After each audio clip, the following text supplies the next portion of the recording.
Et aujourd'hui, je vais vous parler de deux choses. Des deux choses, lorsque vous les voyez de votre vie, sachez que votre vie est dans une très bonne dynamique. Sachez que votre vie spirituelle progresse à merveille. Maintenant, la première chose, c'est l'envie de prier. Je ne parle pas d'une envie de prier qui est là à cause d'une maladie. Je ne parle pas d'une envie de prier qui est là à cause des épreuves. Je ne parle pas d'une envie de prier qui est là à cause d'un manque d'argent. Je parle d'une envie de prier qui est là lorsque vous regardez dans votre vie. Maintenant, tout va bien. Il y a des périodes de la vie chrétienne comme ça. Il n'y a pas que douleur, frustration, problème de la vie chrétienne. Il y a des périodes où, lorsque vous regardez votre vie, vous dites, mais vraiment, ça va. Les parents sont en bonne santé. Ils ne sont pas malades. Les enfants sont en bonne santé. Ils ne sont pas malades non plus. Vous êtes en bonne santé. Il n'y a pas de problème pour le loyer. Il n'y a aucun problème au travail. Tout va bien. Et même si tout va bien, il y a une envie. Il y a quelque chose en vous qui dit que vous avez un manque. Il y a quelque chose qui vous pousse vers Dieu. Il y a quelque chose qui vous demande d'être plus près de Dieu. Et cette chose, et cette envie, lorsque vous êtes au travail et que on vous donne 30 minutes ou 15 minutes de pause, je ne sais pas. Et qu'est-ce que vous faites? Vous mangez rapidement et puis le reste des minutes, qu'est-ce que vous faites avec?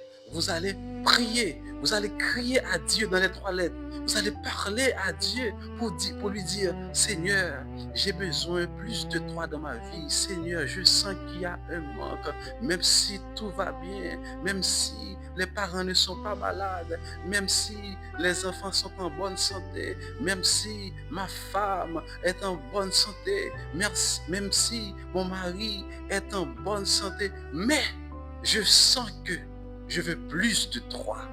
C'est de cette envie-là dont je vous parle. Une envie qui vous pousse à vous connecter à Dieu. Par exemple, vous êtes dans l'embouteillage et que tout est bloqué. Vous êtes dans votre voiture. Qu'est-ce que vous faites? Même s'il y a beaucoup de bruit et aux alentours, même si le milieu est bruyant, mais qu'est-ce que vous faites? Vous restez assis dans votre voiture et vous commencez à parler avec Dieu. Seigneur, donne-moi l'onction. Seigneur, donne-moi plus de toi. Seigneur, montre-moi comment est-ce que je peux aimer davantage. Seigneur, montre-moi comment est-ce que je peux te servir de façon satisfaisante. Vous parlez à Dieu. Et quand vous voyez que votre vie est comme ça, sachez que vous êtes dans une très bonne dynamique dans votre marche avec Dieu. La deuxième chose, lorsque vous voyez que vous avez un sentiment et ce sentiment vous pousse à aimer tout le monde, vous pousse à aimer même ceux qui vous critiquent, même ceux qui vous font du mal, même ceux qui vous maltraitent au travail, même quand la personne vous maltraite, mais vous avez un sentiment qui vous dit il faut pardonner. Vous avez un sentiment qui vous dit de faire du bien à cette personne. Vous avez un sentiment qui vous dit de saluer la personne, même quand la personne ne vous répond pas en retour. Mais ce sentiment vous dit d'aimer la personne, de saluer à nouveau la personne.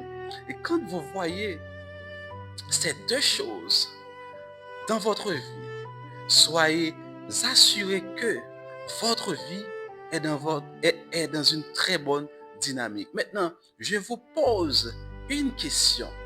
Est-ce que à l'heure actuelle, quand vous regardez dans votre vie, est-ce que vous voyez cette envie de prier, cette envie de communiquer, cette envie de rester en communion avec Dieu? Est-ce que vous voyez cette envie? Maintenant, quand vous voyez votre vie, quand vous analysez votre vie, est-ce que vous voyez que vous avez ce sentiment-là qui vous pousse à aimer même celui qui vous a fait du mal, qui vous pousse à aimer même votre ennemi?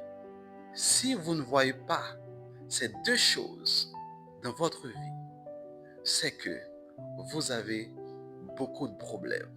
Vous avez besoin de parler, de prier, de connecter à Dieu. Que Dieu vous garde. C'était avec vous, frère Péricien.